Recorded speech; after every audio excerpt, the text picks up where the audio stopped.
Welcome back to another video, guys. In today's video, we're doing something pretty different. I saw this guy on Facebook. He had made a post, and I'll put a picture of the post up here, claiming that he's made like 1,100 in 1 week. And I kind of thought that was that's a lot of money for 1 week. So I messaged him and I was like, "Hey man, would you want to do an interview?" And he was totally down. So before we get into this video, be sure to hit that big red subscribe button in the bottom right hand corner. If you guys do like what you see today, hit that like button. If you got any questions, comments, leave them down in the comment section below. Jimbo, tell me a little bit about yourself. How long have you been doing like gig economy kind of stuff? A little over a year. Okay. And I'm in Springfield, Illinois. It's a town of about 115,000 people. Okay. But we do deliver to the smaller towns around this area, especially Instacart goes pretty far. Probably within anything, even on Grubhub, but like within 20 miles of a centralized Springfield, we probably deliver to it on most apps. That's awesome. So what are all the apps that you run? Doordash, Grubhub, Instacart, Skipcart, and Postmates. That's awesome. So you do quite a bit of a variety. See, I only do Postmates, DoorDash, and Instacart because I'm limited to certain apps because I am only 18, so I can't sign up for Grubhub yet, or Uber Eats, or Amazon Flex. So have you ever looked into Amazon Flex? Amazon Flex isn't in my area. Oh, I got you. Okay. It's in Chicago, but that's 3 hours away. Yeah. So how can you prove to us that you made 1,100 in a week? I saw your Facebook post, but is that something that you make on a regular basis, or? I usually clear $1,000 a week. I made 1,100 last week. A bad week would be 700. Yeah. Okay. So, would you say 1,000 is your goal? Yeah, that's my goal every week. I got you. So then, okay. So how long do you work? So that's what days? Because if you're making $1,000 a week, you must be putting in quite a bit of time. I guess, in all honesty, if you ask me, times it's kind of fake because I spend more time declining offers than I do actually working. Interesting. That's something I've been doing a lot more too. Because when I just started out, I would accept just about anything I got. But as I learned, they kind of screw you if you accept, because they don't tell you like how many. I mean, they do tell you, but that's not something they tell you to look for. When you're accepting orders, especially with DoorDash, you'll take you'll see when I was starting out, I would take a $14 order that's 20 miles because I would see the $14 and I was just ignorant about the fact that I have to go that far. But as I learned, I started declining those longer distances and going for the more based on dollar to mile ratio. That's kind of how I look at it. And that's basically what I do. Yeah. I go off of a $5 minimum, and that would be anything under five miles. And if there's a bonus going on, I add that to my minimum or my dollar per mile. So that's a good tip right there. You add the bonuses because. Yeah, if it was 4 miles, I would want at least $5, and then like today, DoorDash right now from 11 to 2 is paying a $3 bonus. Mm-hmm. So my minimum would automatically turn into $8, and I wouldn't take anything less than that. That's awesome. That's a really good tip. So what is your personal favorite app to use? Instacart is my favorite. A lot of people don't like to go shopping, or it was very flustering at first, but after you do like 5 to 10 shops at every store, you learn where everything is. Yeah. I love to do $30 Aldi shops. You get 30 to 50 items and less than 60 units. It takes me like 30 minutes to do those shops, and I'll do them all day. Yeah, see, that's something like when I was just starting out, because I had made an Instacart kind of review video. I'll link it up on the top, guys, if you want to check that out. But I made I took a $14 order, which is a lot lower than what I usually do for Instacart. I liked because I really hate Instacart. I hate going shopping, but I know what you're saying, how you do learn like where everything is, because that's definitely kind of like now around like after I've done a few more orders, I've definitely learned where stuff is. Yeah. But I would recommend not take like if I'm doing Instacart, I'm not doing anything lower than $30 just because I can't like I feel like it's just not something I enjoy doing. Like I don't mind picking up a Doordash or Postmates or whatever, but I'm not gonna go shopping. It's just not something I enjoy. Yeah, I mean, as far as that goes, I mean, I did learn. I've probably done about 100 Instacart shops now, so I know where everything is. So like I said, so do you do like a few different stores? Like you only go to a few different stores and you know where everything is at in those stores? Or are they all kind of set up the same around you, or? The Aldi stores are set up similar. There's 3 of them in town. We have it's called My County Market. In our area, I think there's 6 of them, and 2 of them are in smaller towns outside of Springfield. Gotcha. Then we have a big giant Hy-Vee store, and that's the one with all the organic stuff that I just really hate doing those unless they pay really good. See, that's another tip right there. Like avoid the bigger stores, Organics is a pain in the ass if you ask me. Just because you have to bag it, or? No, it's just hard to find in the store. Everything else is where it's supposed to be.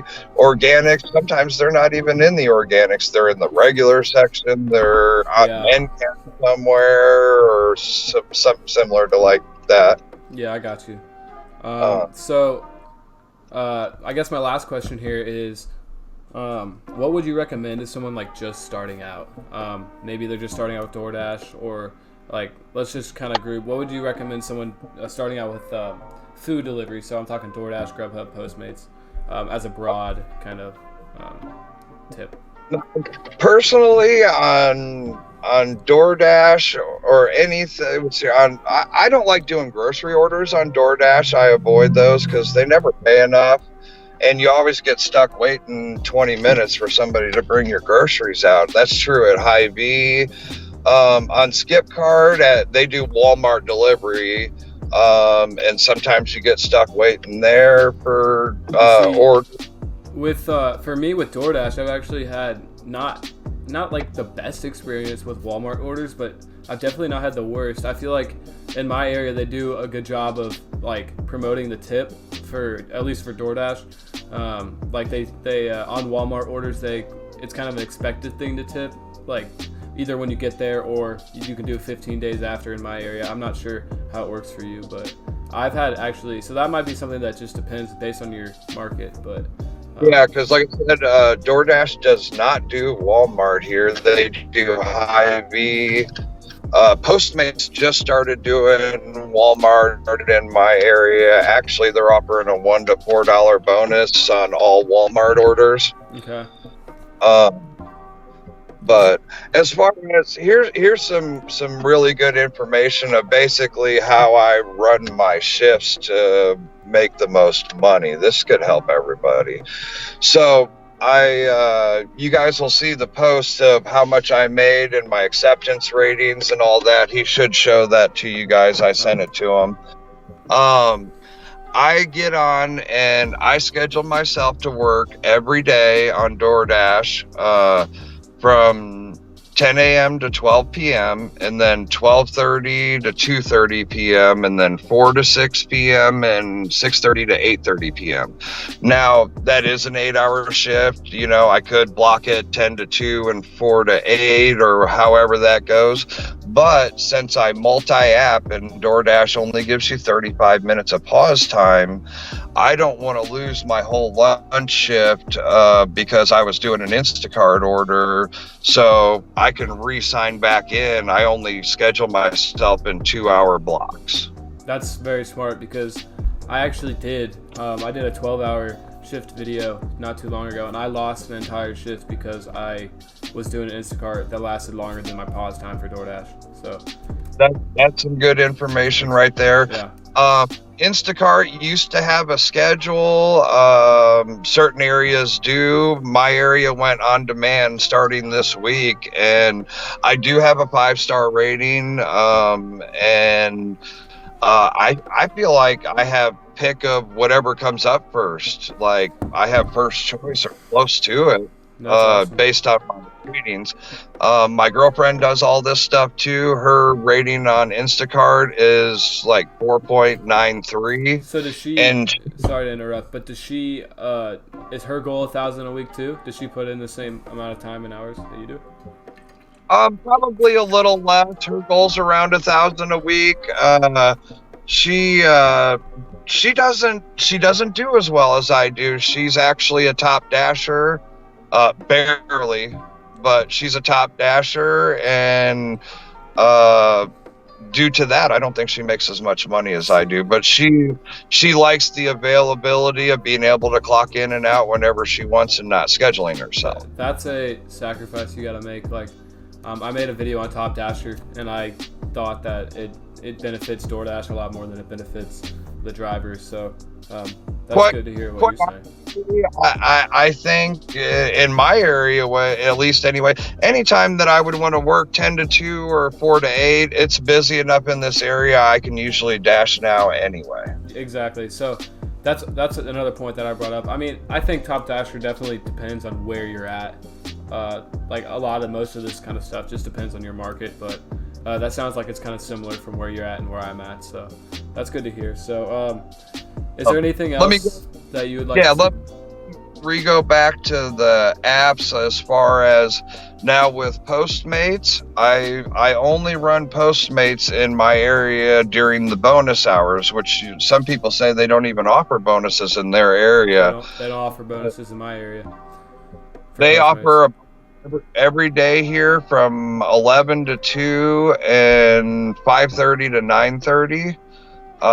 And that's the only time I run Postmates. And even at that, I have to be not busy with other apps before I even turn it on. So yeah, I understand. That's kind of, when I run Postmates, I run DoorDash and then Postmates behind it, but I decline probably 95%, maybe even 98% of the orders they send me.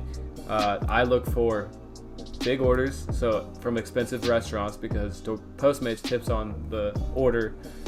Yes. So that's what I look for, and then, or if they're maybe like, I did one the other day from a Chipotle and a DoorDash Chipotle and a Postmates Applebee's, because they're headed to the same like neighborhood kind of area, but they're completely different. But that was awesome. It's not like the Applebee's was crazy expensive, but it was on my way anyway, so I went ahead and picked it up.